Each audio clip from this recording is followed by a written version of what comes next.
So I think we should start. There is nobody left outside, and I guess they're all at HoneyNet, so we just go on here. Yeah, welcome to our speech at Black Hat, ladies and gentlemen. I'm FX, this is my co-speaker Kimo, and we're talking about attacking networked embedded systems. We're covering all kinds of stuff, and hope you enjoy the talk, and now I pass it on to Kimo. Okay, can everybody hear me? Yeah? Yeah, okay. As FX said, we're going to talk about attacking network embedded systems, and specifically I'll be covering some design failures in embedded systems, and then walk through exploitation of some design failures, and then when I'm finished, FX will take over and he'll talk about software. He'll cover vulnerabilities in software and then actually do a walkthrough of taking advantage of a software vulnerability in a commonly used embedded system. First, before we start, we have to define embedded systems. Lots of people have their own definitions. For the purpose of this talk, FX and I are going to say an embedded system is some type of computer in a small electronic device. This can be a Coke machine that lets the warehouse know when it's out of Coke. It can be your 7 Series BMW that tells you where you have to take the left turn or how many miles until you run out of gas. Or it can be a dedicated traditional computer type device, such as a firewall, that has one sole purpose. Usually the embedded systems run a customized operating system that is either designed specifically for whatever purpose it is that the device is doing, or it is a commonly used operating system that's been heavily modified. In the case of the medical care industry, a lot of stuff like heart-lung machines and stuff like that run on NT. It's been ripped apart really hard, but it's actually NT at the core. A lot of times there's no separation between the actual components and the different access levels of the device. Something you see in a normal computer, you've got different access levels and privileges for different types of things that the device will do. In embedded systems, usually this is not the case. It's got a single purpose, and there's an access level, not plural, and that's it. Also, they're difficult to upgrade. We're talking like firmware style upgrades or an actual changing out of chips or however the device is designed.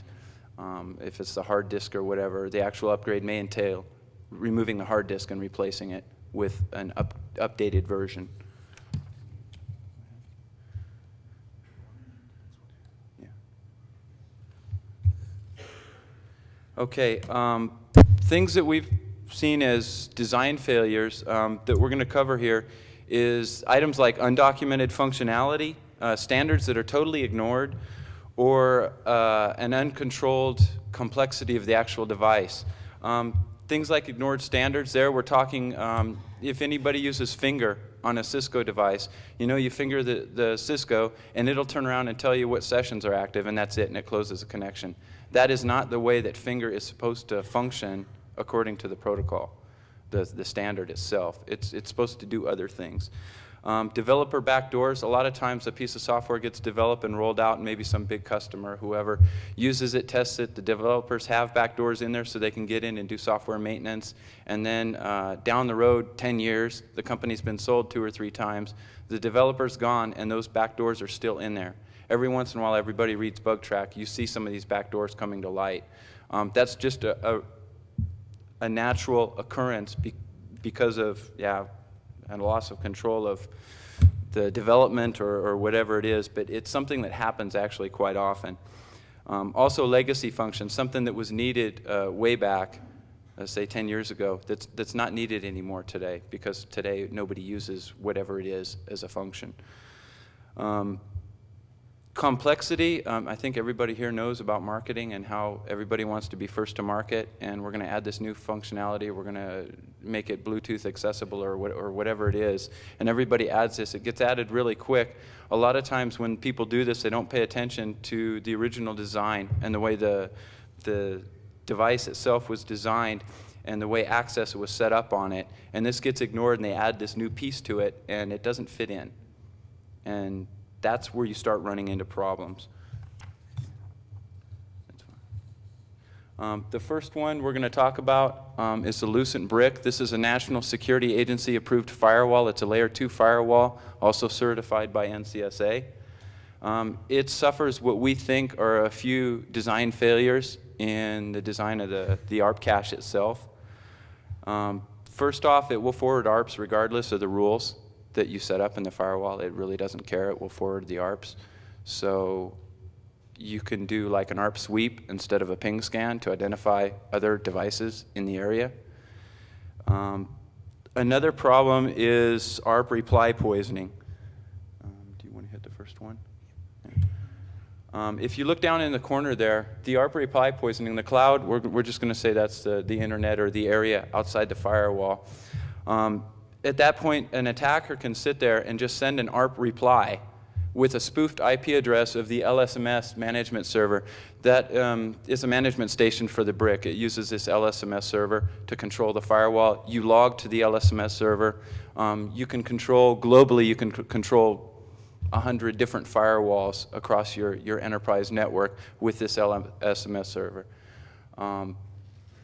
The brick knows who its management server is. However, if you reply with an ARP reply and spoof the IP address of the management server and send a different MAC address, for example, yours or whoever's, it doesn't really matter, it will stop speaking to its management server. This means the firewall just stopped logging, and the firewall team can't access their own firewall. They've got to like physically go find it and have somebody power cycle it or whatever. You cut it off. Okay, wait. Another thing is no, go back. The ARP cache won't time out. This isn't usually a problem. However, in the case of the brick, if you fill up the table with ARPs, the brick will crash. It gives you a nice blue screen background. It's not Windows-based, but it'll give you a blue screen and crash. It dumps right there. This is supposed to be fixed, so you know the vendor has been in contact with us. It's supposed to be fixed in the current version that's coming out right now. I believe they started advertising it last week, so you might want to upgrade. The next example we're going to use is the Ascend router. What we're talking about here is devices that run the Taos operating system, TAOS, not the MAX TNT. This device doesn't run Taos. We're talking about Maxes, though. We're talking about the DSL terminators, the cell pipes, that whole line of products. The Ascend routers use an undocumented discovery protocol. It runs over the discard port. You send a specially formed packet, and the device tells you who it is, what cards it has in it, if it's got IPsec cards, if it's got T1 cards, whatever. It'll give you all kinds of information about it. It's listed up there. You can also reset the IP address and the name using this undocumented discovery protocol with an SNMP write. You just give it its new name and IP address, and it says thank you and changes. So that's what we consider a less than ideal reaction from something that has a T1 card in it. Okay, HP printers. We're going to move on to HP printers. I think everybody's seen those and everybody has them. Generally speaking, I'm going to be talking about the networked HP printers. However, some of this stuff applies to all HP printers and some applies to other printers. I'll mention that when it occurs. The HP network printers you can access, as most people know, they have a web interface. A lot of the nice bigger ones have web interfaces. You can surf right into them, and I'm sure a lot of you have probably wondered about the security there. So did we. You can also telnet into them. You can FTP to them. You can play tricks with them with SNMP, etc. There are access restrictions. There are IP-based access restrictions on these devices.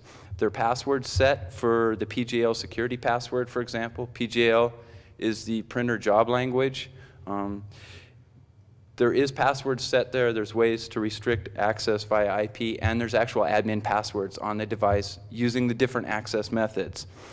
The problem that we found is these are inconsistent, extremely inconsistent. You can take an SNMP read and snatch the web-based admin password off the device. It's just in hex. I think the address is up there.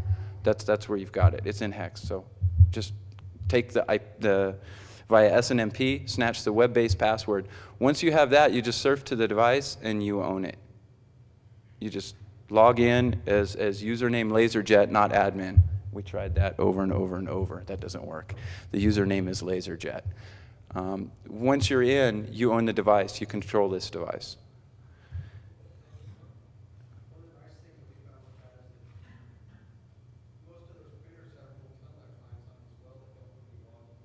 Yeah, yeah, right. Important here is that you can see, because of the different levels of passwords and IP restrictions and everything, somebody actually thought about security, and somebody thought about easy use and different ways you can get in. Unfortunately, we imagine the two developer groups didn't talk with one another. So what you end up with is complex different levels of access that are different from one another, and one can be used to break all of them.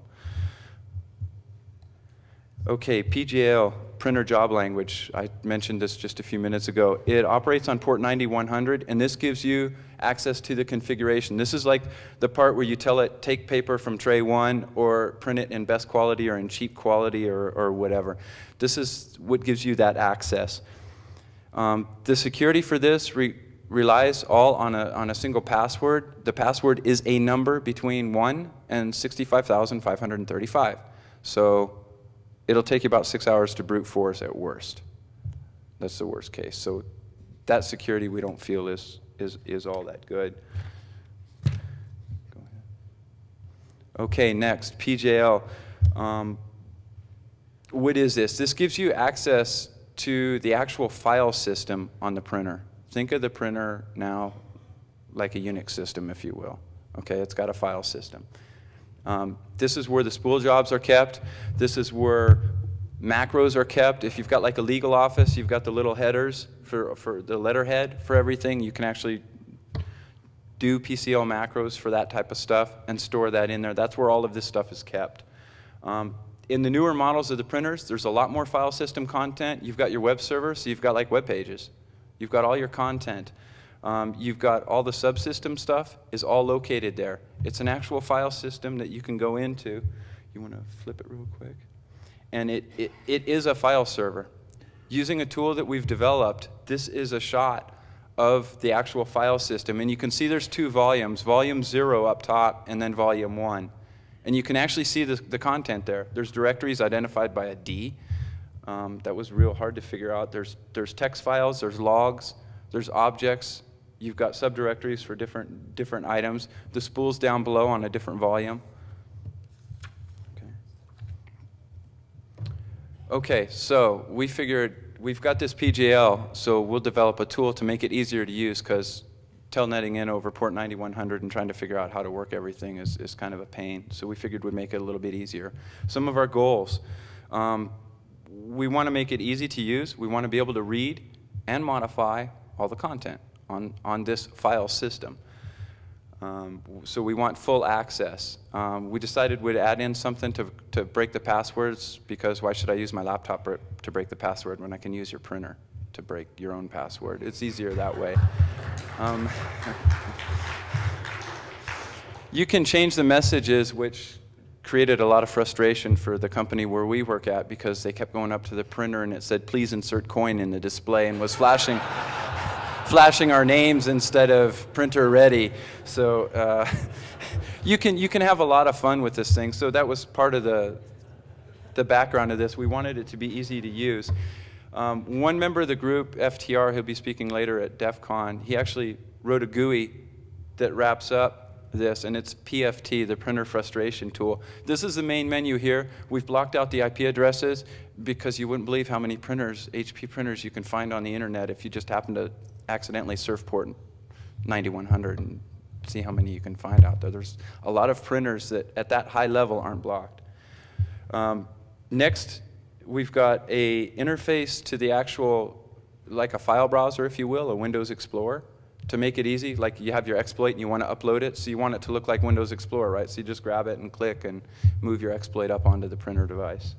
And then we've got access to the actual environment variables. And this is where you can play with stuff like if the CEO sends a print job, send it somewhere else, or print it in reverse colors, or give the secretary 35,000 copies of every document she prints. And it's a good way to test printer memory. Okay, moving on, something else that we picked up on, Chai VM. Chai VM is a Java virtual machine developed by Hewlett-Packard. It's used not just by HP now, it's used by other vendors as well. This actually runs on embedded systems, and it's a fully functional Java virtual machine. We've listed some of the printers that we found it on, that run it and support it fully. When it's installed on a printer, like some of these ones listed here, it comes fully functional. It comes with all the objects, a populated web server, the whole 9 yards. It's really cool. It's already loaded for you on the printer. And all of this stuff lives on that file system that we showed you before. It's all there, and so you can like surf to it and change it whatever way you want. This is a statement from the HP website, and something that we found interesting was the last 3 lines. These appliances are powered by HP Chai embedded software. It doesn't say these printers. It says these appliances. And some people are real proud that this virtual machine runs on lots of different devices. We found it on a few, but we've only tested it on printers at this point.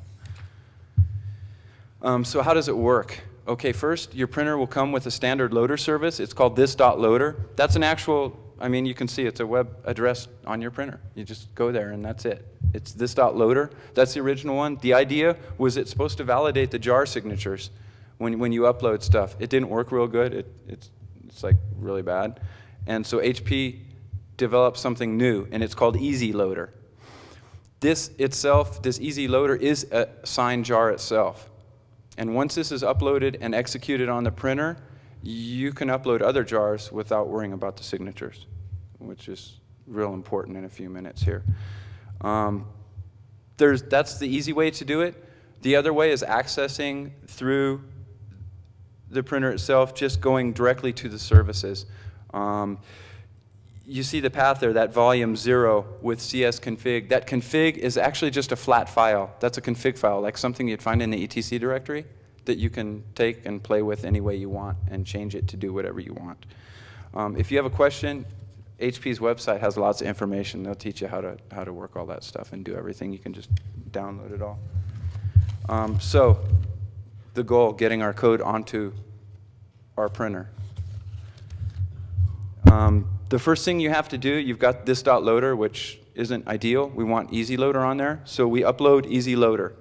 Once we've got EasyLoader uploaded and executed, we're good. We can upload our jar because it's not going to check the signatures anymore of the future jars. So that's it. That's all there is to it. This is the easy way. The manual way, if you don't have like the printer frustration tool or an easier way, just surfing into it and uploading it with the web interface that HP has, you can manually upload all your class files to the printer onto the volume. Just upload them. Download the csconfig file that we showed. Modify that, edit it to do whatever you want, upload it again, and force the printer to reload, and that's it. Your changes are effective. So that's all there is to it. It's actually pretty simple. Things that we noticed, Chai VM is very unstable. If you get too many threads, it just dies. It just dies. Our secretary, I can't tell you how many times our secretary got a call and late in the afternoon, could you please go over and power cycle the printer again?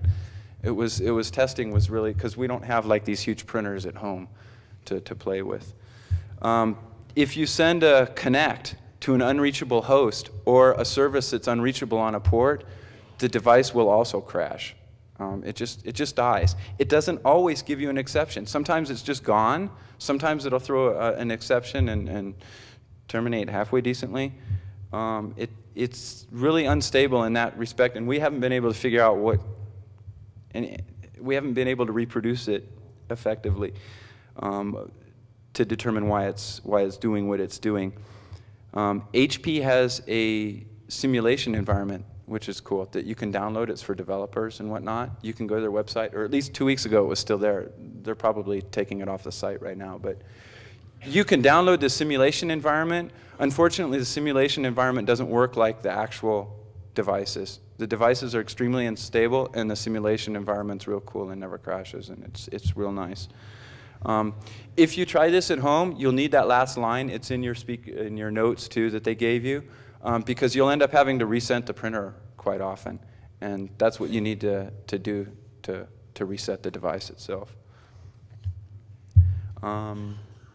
Okay, so we can get code on the printer, but we didn't have any code to put on the printer that would run on an HP. So we wrote some. We've got a port scanner you can upload to your printer and use your printer to port scan the network, right? It's web-based to make it real easy, just point and click. It goes with the PFT tool that we wrote. Chai Crack, what I mentioned earlier, to let the printer do the cracking for you. You shouldn't have to waste your laptop CPU power when you can use their printers to crack passwords for you. You can write your own backdoor servers, install them on the printer, and have it sitting there listening for you. You can do anything you want. Anything you can normally do in Java, you can try. And hey, try it. It's cool. All you have to do, you may have to reset your printer, right? That's it. So just try it. If nothing else, go over and power cycle a printer or issue a reset. This is a screenshot from the Crack tool that was developed to run on the printers. Go ahead. I'm going to close it up here. One thing that we notice is that all these Chai services trust each other. They're all interrelated, and they fully trust each other, and it's real scary because there's a lot of other services that HP has. We've listed a few of them here. There's a neat service that will notify you when something interesting happens, like the CEO is there after 6 o'clock and sends a print job. Cool, I want to know about that, because like if maybe the company's not doing good, that could have serious effect. And it'll notify you. It can like send you an email, which is a neat function. Another email function that we found extremely scary is the last one there that you see, this Chai Mail. It's specifically designed to work effectively with firewalls. Your printer will pull a PopMail account outside the firewall. You get into your printer, you configure it to pull your PopMail account, and then you send your PopMail account commands. You issue commands to your printer by sending mail to an account outside the firewall. The printer checks mail, finds a command, and executes it, which is real cool. This is you really need to pay attention to layered security. This is where those people that really have heavy layered security will do better than the rest of the people, because it goes right through the firewall. Okay, if you want the source, it is open source, of course. If you want the source or any of the tools, they're available at that URL. There's no links right now, I don't think, on the website, but if you go to that URL, you'll find the stuff. It's live there on the website now. And with that, I'm going to turn it over to FX, and he's going to go in deeper now into some of the issues related to software. Okay, thank you. You burned too much. 20 minutes. Okay, so after the fun part, we're going to be a bit more serious in software vulnerabilities. Let's talk a little bit about it. Actually the same classes of vulnerabilities are found in embedded systems that you usually find in normal operating systems. Of course, you have the classic input validation issues. I personally saw format string issues in next to every embedded system that does logging. Buffer overflows are real common, and of course they were shown on Bugtrix over times, got released. And yes, you can do cross-site scripting on embedded systems. Actually, the HP printers we just talked about are affected. You can do cross-site scripting on them. Scary is most of the embedded HTTP daemons I played with have vulnerabilities, and that's all simple stuff like overlong URIs and long CGI parameters that just crash the device. And because of embedded systems being normally a bit smaller than normal computers, engineers try to save every byte, and that's normally deciding against additional security or sanity checks. So Here are some examples of buffer overflows we found. First, the ZDR routers, today called Lucent Access Points, is one example of these vulnerable HTTP daemons. It's an excellent router, actually. I really like it, but if you go there and do a GET request with 4,000 characters, it just dies. So that's not real good. The brother network printers, they have a comparable issue that basically you have the web interface and it asks you for a password. You put in some 100 characters and the printer crashes. HP Procore Switch have a neat little issue with SNMP stuff because normally you can do a lot of stuff with SNMP write, but if you put in that specific variable over here, 85 characters, the device doesn't crash right now. It crashes next time the admin tries to access it. That's pretty neat. And even totally small devices with the size of a cigarette pack, for all these non-smoking Americans, that's the size of a cigarette pack. Even these one have today web service and all kinds of stuff, and even these are vulnerable to totally simple overflow attacks. That's that strange German print device we're talking about, and it's pretty nice because it hangs off the printer Centronics port, and as soon as that device crashes, your printer crashes. Common misconceptions when it comes to exploitation of embedded systems. Well, most people think it's harder to do than a multi-purpose operating system. And yeah, you don't have the classic concept of a shell. So what are you going to do with your code, even if you get it running on the system? You don't know how that all works internally. You don't know where the chips are. You don't know what the syscalls are. That's always a problem. And anyway, I mean, the worst thing that can happen is your device crashes. Well, we would like to show that this is not a good reason, none of it, to not try it, and you might even be successful. As an example, we picked the Cisco Inter-Network Operating System, or IOS, running on the Cisco routers. The goal here is actually that you have a single vulnerability, and the goal is to show that actually a single vulnerability can indeed lead to full exploitation of the device.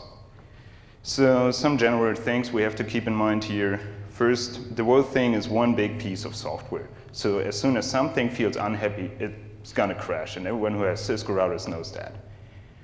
The iOS is available for all kinds of different platforms. So we should look into something that's general, that applies to all of them.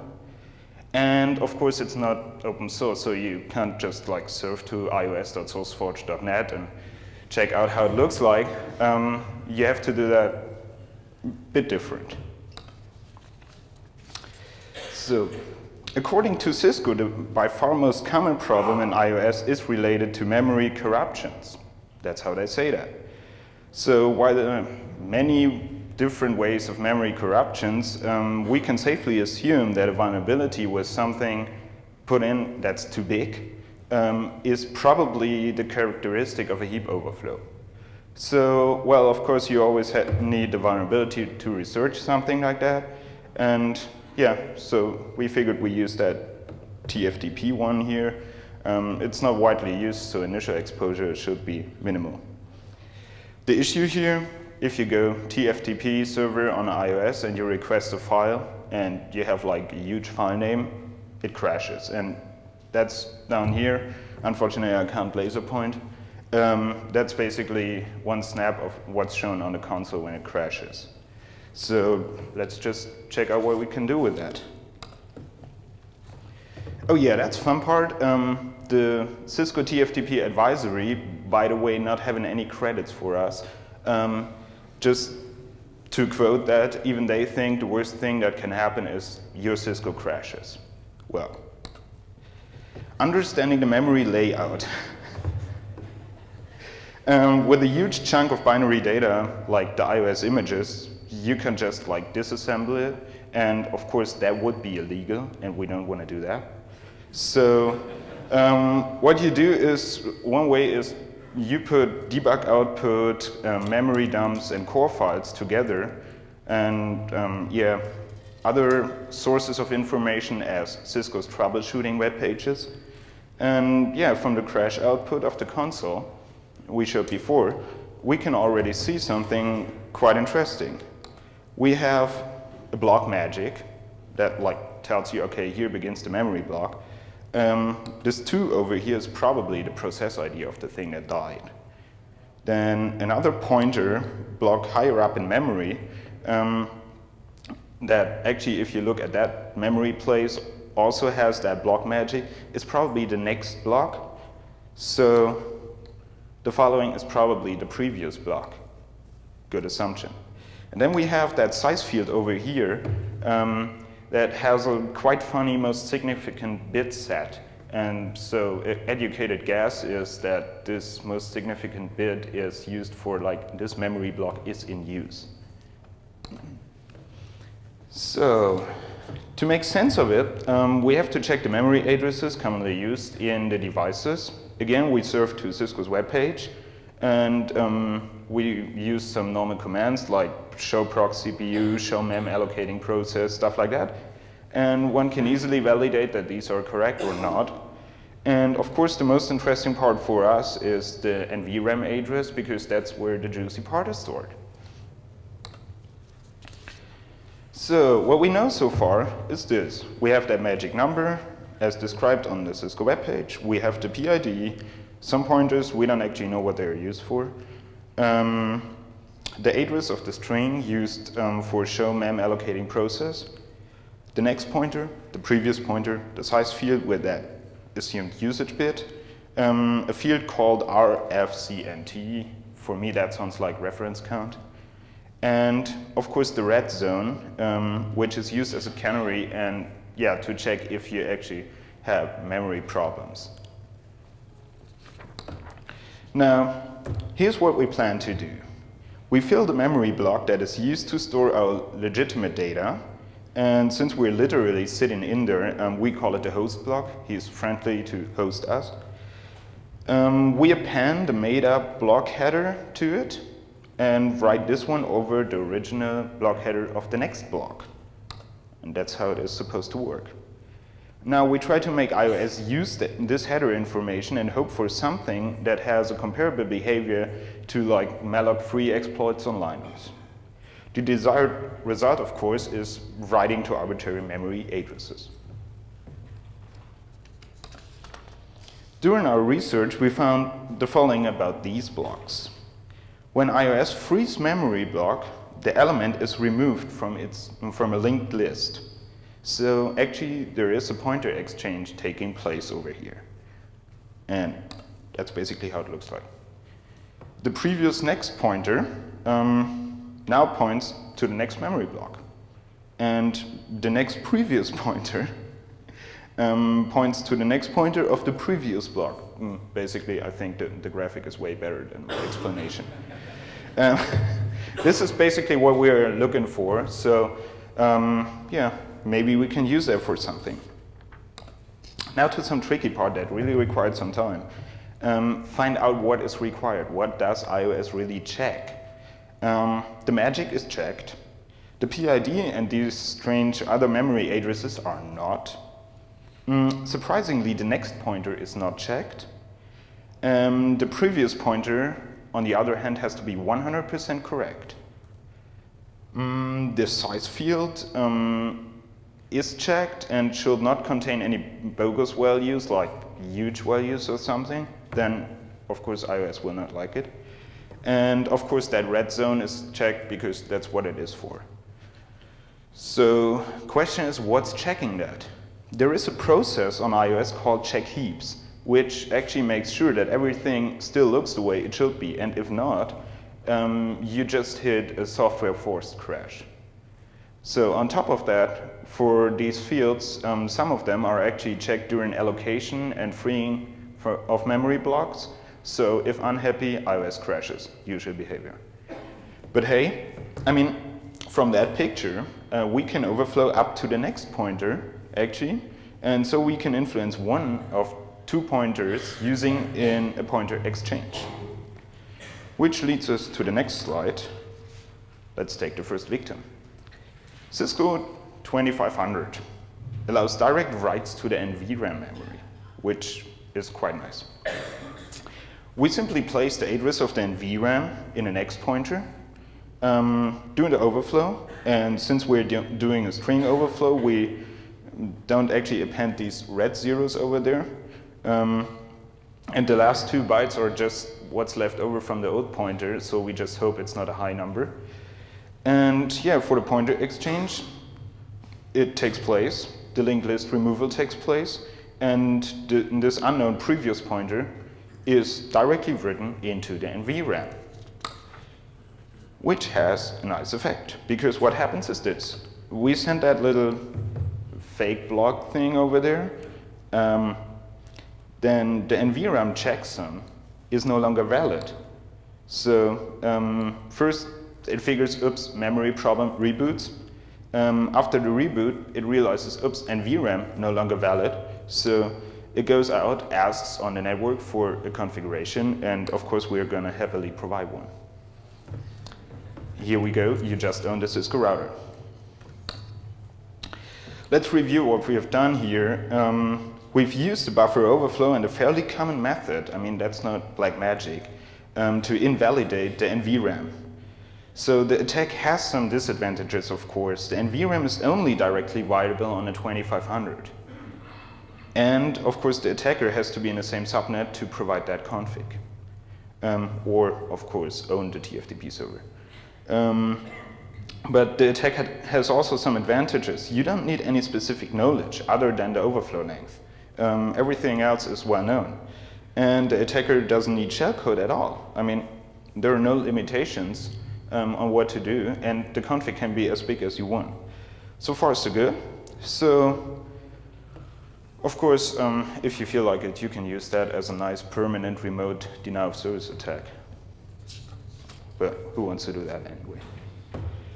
Okay, to get us any further, we have to deal with this previous pointer issue. The iOS detects the memory issues when checking our host block, not the one we are writing on.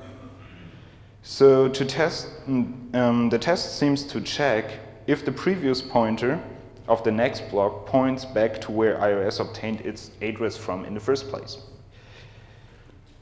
This is hard to come by, but what we can do is we can put the system in a fairly predictable state by crashing it once. So after the reboot, it is fairly predictable. And if we can get hold of some crash information sent to a syslog host, like by means of interception, protocol-based attacks, or just owning the syslog host itself, we can actually get these pointer values, so we're safe on that side. Another issue we're facing for exploitation of other Cisco devices is that size field. That bit 31 marks usage or no usage, as we already figured out. These 0 bytes in there prevent us from using the real or close to real values because we're doing a string overflow, and as everyone knows, 0 bytes in a string are really bad. But if we take the minimum value for the use block, we hit a fairly high number, this one over here, and it doesn't really make sense to iOS, so iOS will bitch about it. But funny enough, if we put that 7FFF stuff in there, iOS does not complain. Obviously, some 32-bit calculation is used here, and yeah, everything is fine now. So we got rid of that one. Since that size field trick doesn't have the most significant bit set, we should look a bit into the free blocks, because that's what we are claiming to be a free block. So after the already discussed overhead, there is some more for free memory addresses. There is another magic called deadbeef, another address in code space somewhere, padding, more padding, talk about effective coding. Another next pointer, we call it a free next pointer since it's only existing in free blocks. And another previous pointer, which we obviously called free prev. These two pointers point at other blocks that are free, so one can suspect they're used the same way as the previously discussed next and previous pointers, just in a linked list for some memory organization and stuff. So, hey, like we were asking for it, these two pointers are not checked at all. So, a pointer exchange, similar to the one we had before, takes place. That one is probably used to merge three blocks, but yeah, who cares? The value of the free next is written directly to the place free previous is pointing to. The value of free previous is written to where free next plus 20 bytes is pointing to. So here's our way to write arbitrary pointers to arbitrary memory addresses in iOS. Of course, it is required that both values also represent writable memory. Otherwise, you hit access errors or write protect errors. How does that come from? Okay. So let's go on. So where could we put these pointers? I mean, we need like a good place to put them. There is a memory block in every iOS that's called process array. Hello. It is an obvious array of memory addresses and has exactly the same number of elements as you have number of processes on your device. Each address has some kind of process record sitting in. It's like a huge block of data and contains all kinds of values. But the first value in that block is the same thing you see when you do show memory allocating process that stays out and says process stack. So the second value actually is inside that block. So the assumption is pretty good. The second value is the stack pointer. These values do not change per iOS image. So if you have an iOS image, these pointers, these addresses will be static. Perfect. Now we have some pretty good idea where to put these pointers we use in a pointer exchange. So what we do, obviously, we take the processor. The memory management using our pointers is allowed to write to the stack. Good. The stack contains the saved stack pointer. Thank you. The stack also contains the return address. Excellent. We can use, I mean, now we have like a huge list of choices. We can use the stack of the process that's currently not active or not very active, but hopefully becomes active in the future. And we just hit the return address right away and take the CPU. Or we override the stack pointer on the stack and provide a new stack. We override the stack pointer and or the stack segment in a process block. Or we right away override the process array entry and create like a total new process record with all the information in it. Unfortunately, we don't really know what to put in there. So, well, at this point, we got some more problems, unfortunately.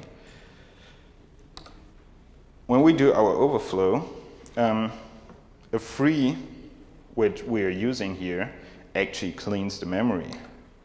It's free. Oops. So that's not a place to leave buffer code or anything else. But the content of the fake block we're providing is considered already clean. So here's where the exploit buffer is. And the best is, for a specific vulnerability, this offset is static. So taking all these little facts together, we came up with an example for the Cisco 1600 series. It runs on a Motorola CPU, which really got me because I didn't know about Motorola assembly before at all. This CPU supports write-protected memory. That is the reason why we can just put the NVRAM address in the next pointer and do that local attack. But this protection, according to the Motorola manual, is actually set in some base register, and we found that base register at the address you're seeing here on the third point. Only thing we have to do is we modified bit 1 to be 0 instead of 1, which means not write protected. And the NVRAM is no longer write protected then, and we just write some crap in there. This is basically how the shellcode looks like, if you want to call it a shellcode. You see it's fairly small. The first two lines write enable the NVRAM. The next two lines trick the NVRAM address, which is OXOE and a bunch of zeros, which is bad for the overflow, into the A1 register. And the last line writes something into the NVRAM. Now, we did the more complicated approach by putting the pointers this way that the free actually would write into our shellcode. The line, that funny move over there that goes to D1, is actually the place where the second pointer is going to be stored, and I just wanted to show how to do that and how to get rid of some data written directly into your exploit code. You just have some opcode which uses that as an argument and do some innocent thing with it. To summarize it, that's how you get to 1600. You overflow once, so it reboots. You overflow again, this time with the correct previous pointer. This is a hard part. That funny size field. The pointer free next pointing to your code. The pointer free previous pointing to the return address of some process on a stack. For example, what we use is like the load meter process because it's nice, it's kicked off once a minute. And you just put your code in a buffer to unlock the NVRAM. Basically, that's what you get. It goes like, ouch, crashes, reboots, figures, NVRAM invalid, cries for help, and you provide it.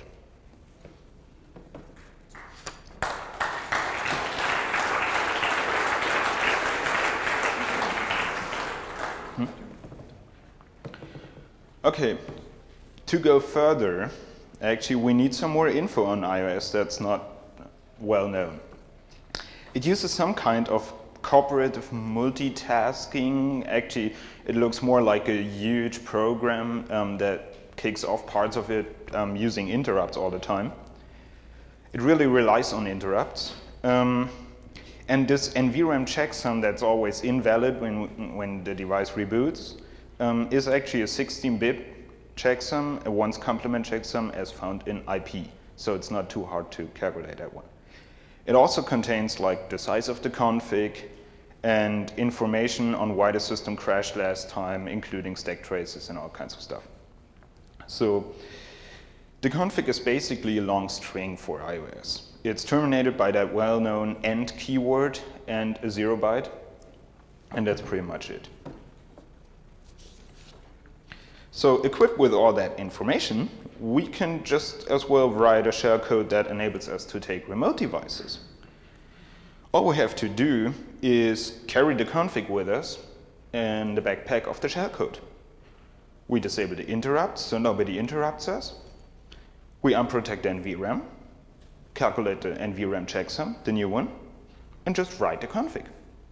And just to be nice, we do a clean reset of the device afterwards. So we have these typical shellcode issues here. First of all, these annoying 0 bytes.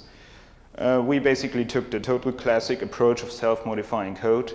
The Bootstrap code does not contain any 0 bytes and basically decodes the rest of the code and the config. And for this particular vulnerability, you shouldn't use the classic checkerboard 5.5 hex pattern because that creates some colons, and colons are used as separation in the TFTP file, and that screws your exploit.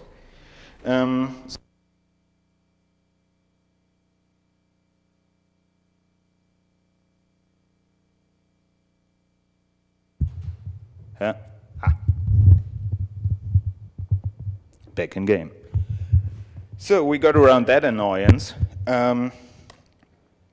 We have another one, because these NVRAM chips aren't really fast. I mean, they're real slow. You can't just write a big bunch of data to it. And the manual for that funny one here we found in the 1600 after unscrewing it and finding the right chip, is actually saying you should keep the address line straight and call that data register that tells you if the data is actually written or not. But hey, I don't know where that is, and you can just as well do the simple solution and delay after write and just figure out a good number for it. And that's what we did. So this is how it finally looks like. You have your overflow, you have the fake block, bootstrap code, XOR code, new config. For the code we release, you just specify the IP address and a new config file in the command line. Add a good previous pointer value, fire it off, and yeah, you have your new config uploaded to the router. That's basically how that looks. You see, no more crying for help. It just did a clean reboot, all happy about it. You see the new config was a bit smaller because, yeah, it is also surprised to find a BRI interface on a 1600. And yeah, then you just telnet to it, and of course you provided the password, so there's your router.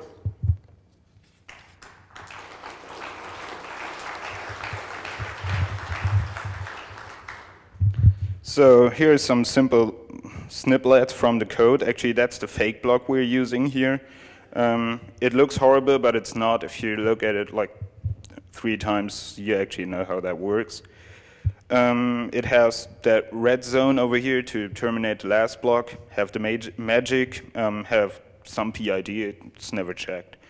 Next and previous pointer don't really matter here. You have that funny size field again and all kinds of stuff, and at the end you have the 2 pointers that point to code and stack. That's a snippet of the code. That's actually the part that decodes everything behind it, so that's the self-modification part.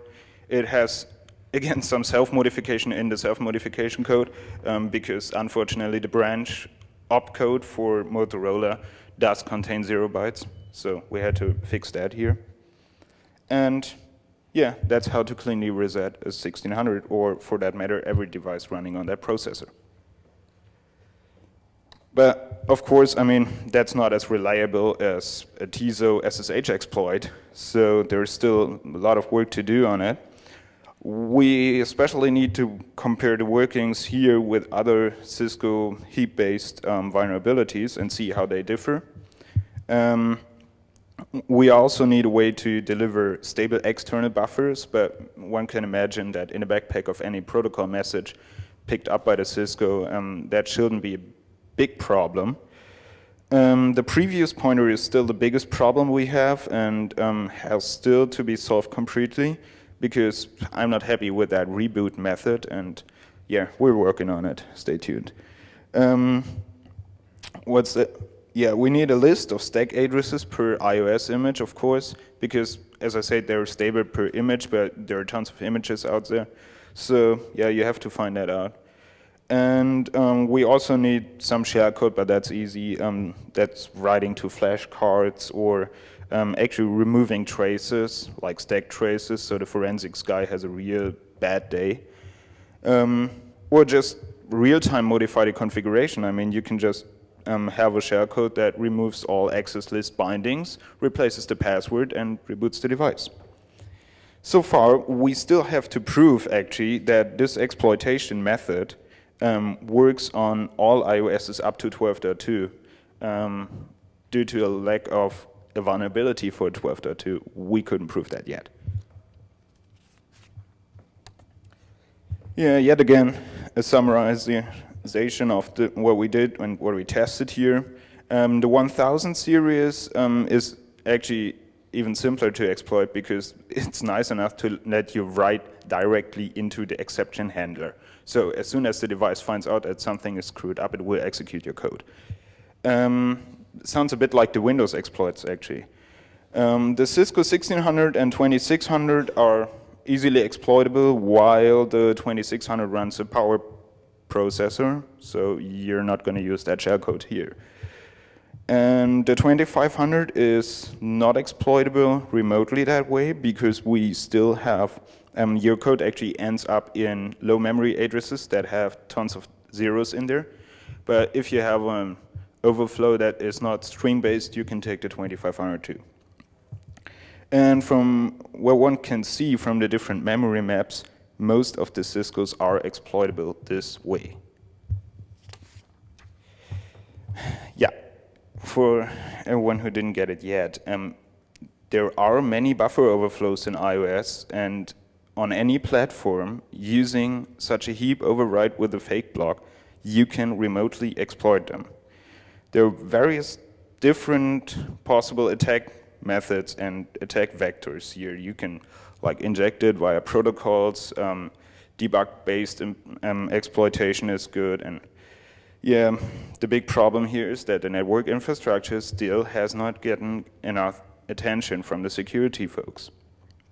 The NVRAM still contains your original config.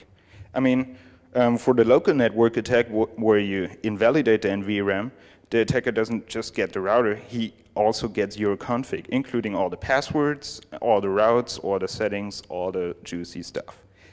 And of course, you can modify the shellcode to just copy the original config back in NVRAM, because normally you have plenty of space for that, and calculate the right checksum, and here you go. You inspect it after you took the router.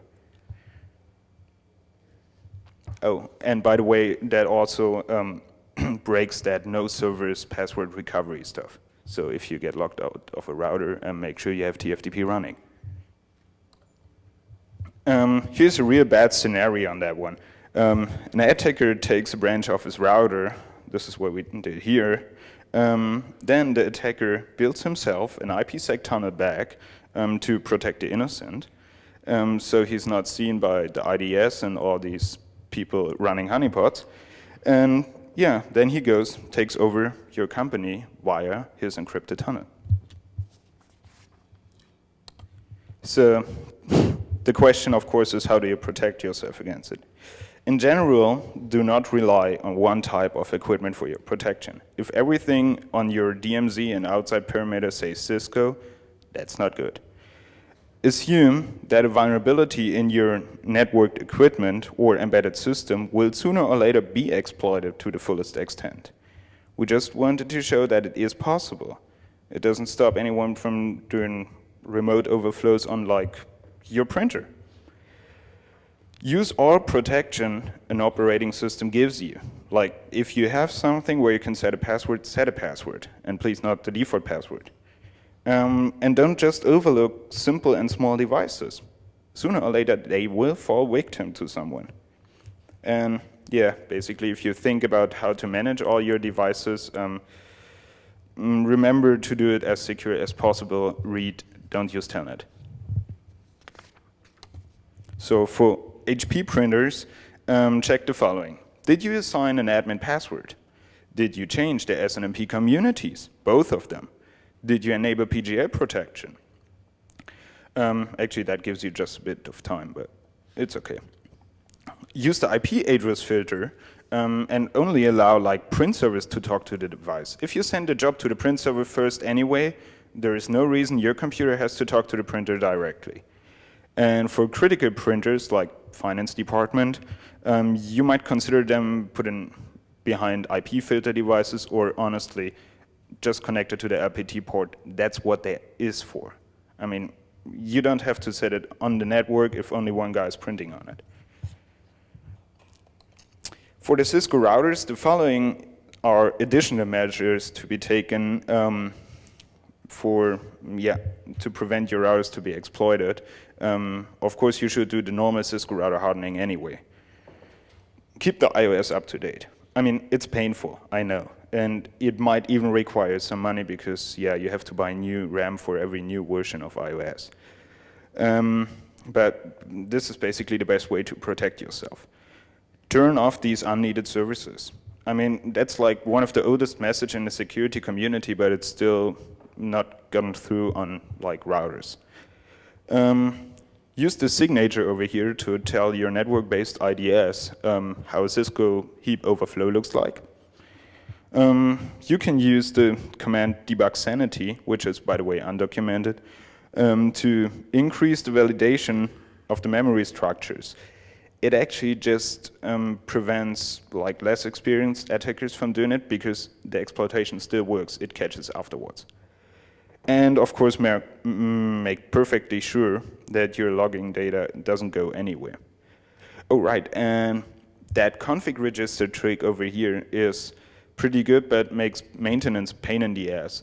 If you set that in a config, the reboot will not work. It will hang in the ROM-mon, which is good to protect yourself from exploitation, but is bad because, yeah, I mean, if you have to reboot it, it will hang in ROM-mon, and you better have a console cable with you.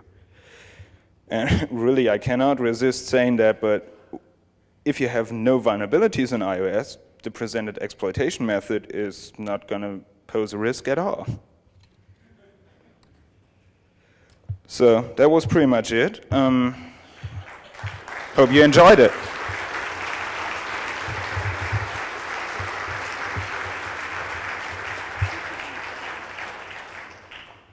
Any questions? Go on. Again?